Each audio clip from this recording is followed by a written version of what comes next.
ዕለት 19 ሚያዝያ በስመ አብ ወወልድ ወመንፈስ ቅዱስ አሐዱ አምላክ። ዕለት 19 ሚያዝያ በዛ ዕለት እዚኣ ቅዱስ ስምዖን ካብ ሃገር አርማንያ ናይ ሃገረ ፋርስ ኤጲስቆጶስ ምስኡ ከዓ 150 ሰማዕታት ሰማዕትነት ተቀበለ። እዚ ቅዱስ እዚ ኣብ መንግስቲ ሳቦር ወዲ ሓርመዝ መላሕ መናኹብ ዝተሰምየ ነበረ።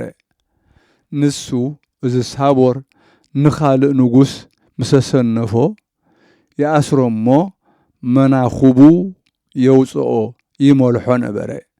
እዚ ሓዲ ንክርስቲያን ዓብይ ሽግር ኣሸገሮም የገብሮም ብግዲ ገዝኦም ነበረ።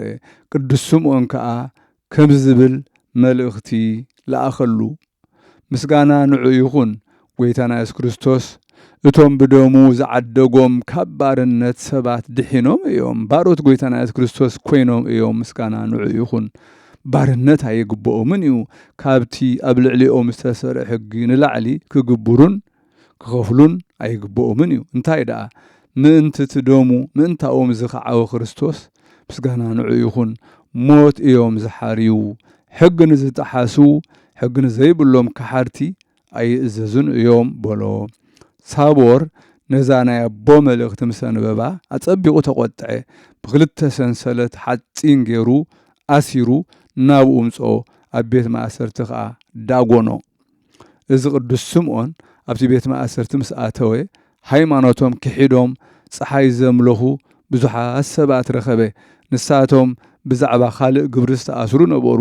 ነዚኣቶም ገሰጾምን መሃሮምን እሞ ብጎይታና ኢየሱስ ክርስቶስ ኣመኑ። ኣራእሶም ብሰይፊ ቆረፅዎም።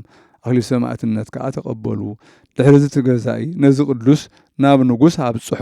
ምስኡ 150 ሰባት ኣጸቢቑ ዝመሃሮምን ዘጽንዖምን እዮም። ኣራእሶም ቆረፅዎም። ኣክሊል ሰማዕትነት ከዓ ተቐበሉ። ሓደ ካብኣቶም ሰይፊ ፈሪሁ ሰንበደ። ሃይማኖቱ ክሕደለ ሓደ ካብቶም ኣብኡ ደው ኢሎም ዝነበሩ ኣጸናንዖ ኣጆኻ ኣይትደንግጽ ኣይትሰንብድ እዚ ብሰይፊ ምቁራጽ ኣዒንትኻ እንተዓሚትካ ዋላ ሓንቲ የብሉን ምስ ሰማዕታት ክትቁፀር ኢኻ ምስ ጎይታና ኢየሱስ ክርስቶስ ከዓ ንዘለኣለም ክትነግስ ኢኻ በሎ። ከምቲ ዝበሎ ድማ ገበረ። ተዓጊሱ ተሰየፎ እሞ ኣክሊል ሰማዕትነት ተቐበለ። ነቲ ዘተባብዖ ባስየቅ ዝስሙ ሰብኣይ ከዓ ከሰስዎ። ንጉስ ከዓ ናብኡ ፀዊዑ መልሓሱ ኣቁረጾ። ቆርቦቱ ድማ ቀለጦ እሞ ሞተ። ድሕሪዚ ንቅዱስ ስምዖን ፀውዖ። ንኣማልክቲ ስገድ እንታ ኣቢኻ ከዓ ዓብይ ቅፅዓት ክቐፅዓካ የበሎ። እዚ ቅዱስ ከዓ ትእዛዙ ይሰምዐን መቕፃዕቱ እውን ኣየፍርሆን። ሽዑ ከዓ ርእሱ ብሰይፊ ቆርፅዎ ኣዘዘ። ሰየፍዎ። ናይ መንግስተ ሰማያት ኣክሊል ሰማዕትነት ተቐበለ። ዕድሚኡ 120 ዓመት ገበረ። በረኸቱ ምሳና ትኹን ዘለዓለም ዓለም ኣሜን። ሰላም ለስምዖን ለአርማንያ ሞገሳ ወለሃገረ ፋርስ ኤጲስቆጶሳ በአውደ ኩነኔ ወፍት ለትዕግስተ ሕማም ዘለብሳ ሰላም ሰላም ለ150 እለ ነፍሳቲሆሙ ክብረ በሰማይ ወረሳ።